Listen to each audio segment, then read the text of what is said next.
Hi friends, my self doctor Shashi Boricha आपका मेरे channel पे बहुत बहुत स्वागत करती हूँ।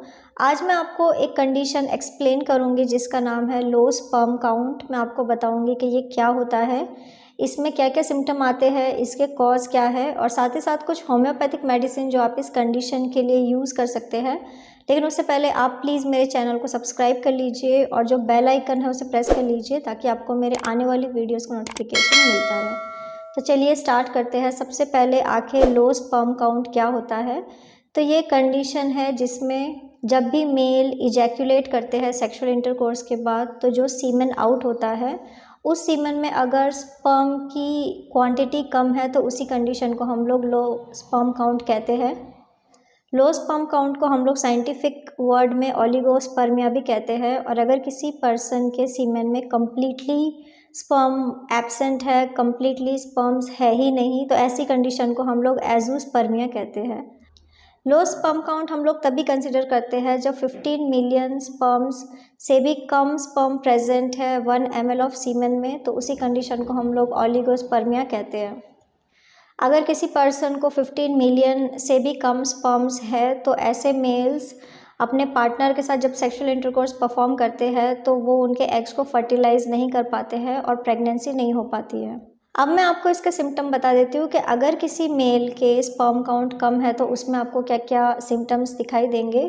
तो फर्स्ट इम्पॉर्टेंट सिम्टम यही है कि ऐसे मेल्स कभी भी अपने पार्टनर को कंसीव नहीं करा पाएंगे, ये कभी भी प्रेगनेंसी नहीं करा पाएंगे अपने पार्टनर की। इसके अलावा कई सारे और भी सिम्टम्स हो सकते हैं, जैसे कि ऐसे मेल्स को सेक्सुअल फंक्शंस में काफ़ी ज़्यादा प्रॉब्लम होती है, इन्हें बहुत ज़्यादा सेक्सुअल कंप्लेंट्स रहती है, सेक्सुअल प्रॉब्लम रहती है, जैसे कि ऐसे पर्सन के जो सेक्सुअल ड्राइव है ये कम होते हैं, इनको लो लिबिडो की कंप्लेन हो सकती है। ऐसे मेल्स को इरेक्टाइल डिसफंक्शन की भी कंप्लेन होती है, जिसमें इनको इरेक्शन में प्रॉब्लम हो सकती है या फिर इन्हें इरेक्शन बिल्कुल भी नहीं होगा, और अगर इन्हें थोड़ा बहुत इरेक्शन होता है तो उस इरेक्शन को ये लोग मेंटेन नहीं कर पाते हैं। इसके अलावा ऐसे मेल्स को प्री मैच्योर इजैकुलेशन की कंप्लेन हो सकती है।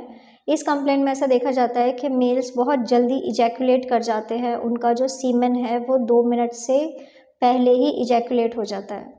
इसके अलावा ऐसे मेल्स को टेस्टिकुलर एरिया में भी काफ़ी ज़्यादा सिम्टम आ सकते हैं, जैसे कि इनका जो टेस्टिकुलर एरिया है, टेस्टिस है, वहाँ पे स्वेलिंग हो सकती है, ऐसे मेल्स को पेन हो सकता है, लंप जैसा कुछ फॉर्म हो सकता है। इसके अलावा ऐसे पर्सन को स्वेलिंग भी हो सकती है। इसके अलावा और भी कई सारे सिम्टम्स आ सकते हैं, जैसे कि पर्सन के जो हेयर है वो कम हो सकते हैं, ऐसे मेल्स के सर के बाल भी कम हो सकते हैं, या फिर ऐसे मेल्स को फेशियल हेयर कम हो सकते हैं, इनके जो बियर्ड है वो कम आ सकते हैं, या फिर हेयर फॉल हो सकता है। अब मैं आपको इसका कॉज बता देती हूँ कि आखिर क्या रीज़न है किसी मेल को लो स्पर्म काउंट होने का। तो इसके काफ़ी सारे कॉज हो सकते हैं, बहुत सारे रीजंस हैं जो रिस्पॉन्सिबल है इस कंडीशन के लिए। तो सबसे पहले मैं आपको कुछ मेडिकल कंडीशन बता देती हूँ जिसके वजह से पर्सन को इन फ्यूचर स्पर्म काउंट कम हो सकते हैं। तो फर्स्ट इम्पॉर्टेंट कॉज यही है कि अगर किसी मेल को वेरिकोसील की कंप्लेन है, वेरिकोसील का मतलब है कि अगर किसी मेल के टेस्टिकल के पास में जो वेन्स है वहाँ पे स्वेलिंग होने लग जाती है, सूजन होती है, तो ऐसे मेल्स को ये कंप्लेन हो सकती है। ये एक बहुत ही कॉमन कॉज आप कह सकते हो जो रिस्पॉन्सिबल है मेल इनफर्टिलिटी के लिए। और ये कंडीशन एक रिवर्सिबल कंडीशन है, मतलब कि अगर आप वेरिकोसील का ट्रीटमेंट करा लेते हैं तो आपके जो स्पर्म काउंट है वो नॉर्मल हो सकते हैं, स्पर्म की क्वालिटी और क्वांटिटी दोनों इंक्रीज हो सकती है।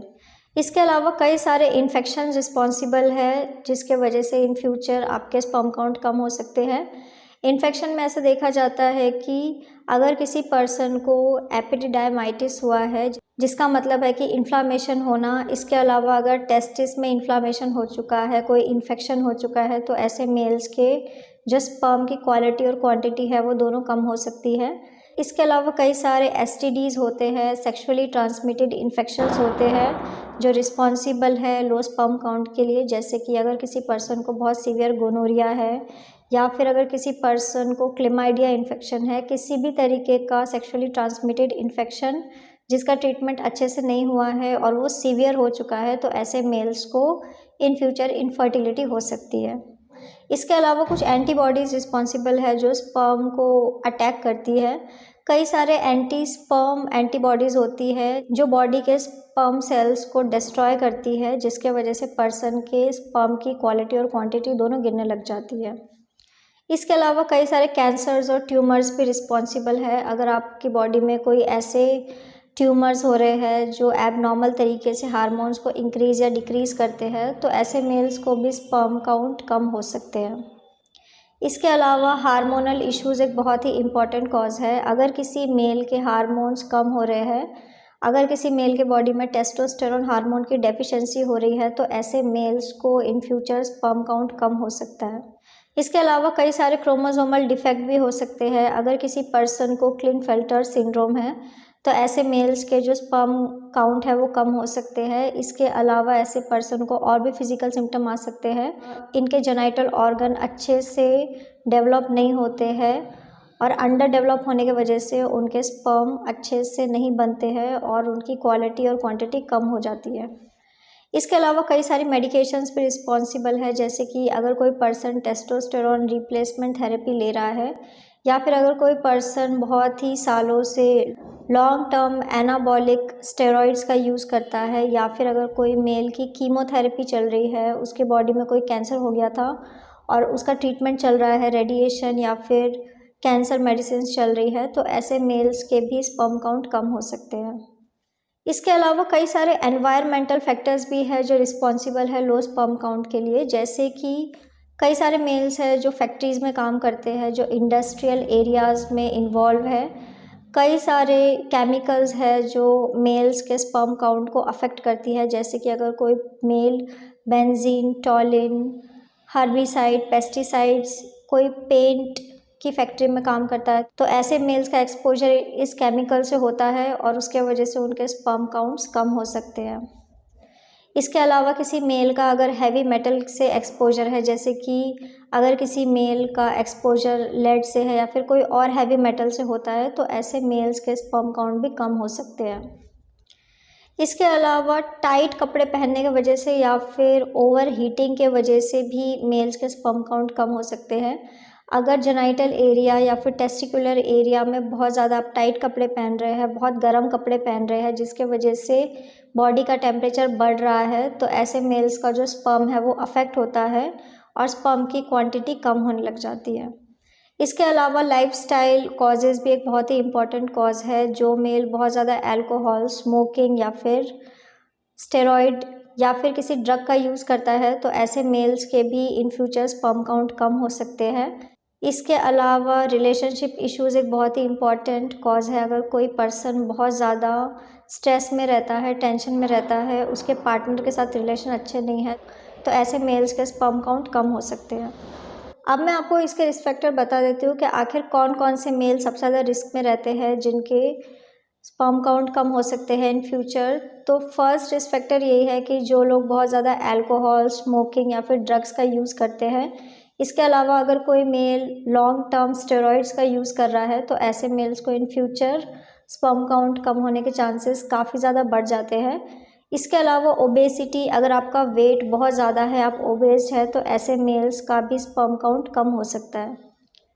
इसके अलावा सेक्सुअली ट्रांसमिटेड इन्फेक्शन की अगर आपको हिस्ट्री है, तो ऐसे मेल्स को भी इन फ्यूचर स्पर्म काउंट कम हो सकता है। इसके अलावा जेनेटिक एक बहुत ही इंपॉर्टेंट कॉज है। अगर आपके फैमिली में किसी को ये कंप्लेन है, तो आपको होने के चांसेस काफ़ी ज़्यादा बढ़ जाते हैं। इसके अलावा अगर किसी मेल को अनडिसेंडेड टेस्टिस की हिस्ट्री है, या फिर किसी मेल का ट्रीटमेंट चल रहा है, कोई रेडिएशन थेरेपी या फिर कोई कीमोथेरेपी चल रही है, तो ऐसे मेल्स भी रिस्क में हैं। उन्हें आगे in future low sperm count की कंप्लेन हो सकती है। अब मैं आपको कुछ होम्योपैथिक मेडिसिन बता देती हूँ जो आप इस कंप्लेन के लिए यूज़ कर सकते हैं। तो मेडिसिन जैसे कि आप डेमियाना क्यू मेडिसिन का यूज़ कर सकते हैं, आप एवेना सटाइवा क्यू मेडिसिन का यूज़ कर सकते हैं, आप जिनसेंग क्यू मेडिसिन या फिर आप विथानिया सोमनीफेरा क्यू मेडिसिन का यूज़ कर सकते हैं। इस मेडिसिन को आपको 10 to 15 ड्रॉप हाफ कप पानी में डाल के दिन में 3 बार यूज़ करना होगा, एम्प्टी स्टमक। सो फ्रेंड्स, ये था लो स्पर्म काउंट। मैंने आपको बताया कि ये क्या होता है, इसमें क्या क्या सिम्टम आते हैं, इसके कॉज क्या है, और साथ ही साथ कुछ होम्योपैथिक मेडिसिन जो आप इस कंडीशन के लिए यूज़ कर सकते हैं। तो अगर आप किसी भी कंडीशन के लिए मुझसे कंसल्ट करना चाहते हैं तो आप मुझे मेरे व्हाट्सअप नंबर पे मैसेज कर सकते हैं, मैं आपको रिप्लाई करूँगी। तो अगर आपको मेरा ये वीडियो यूज़फुल और इन्फॉर्मेटिव लगा हो तो आप प्लीज़ इसको लाइक कर दीजिए और साथ ही साथ आप मेरे चैनल को सब्सक्राइब कर लीजिए और जो बेल आइकन है उसे प्रेस कर लीजिए ताकि आपको मेरे आने वाली वीडियोज़ का नोटिफिकेशन मिलता रहे।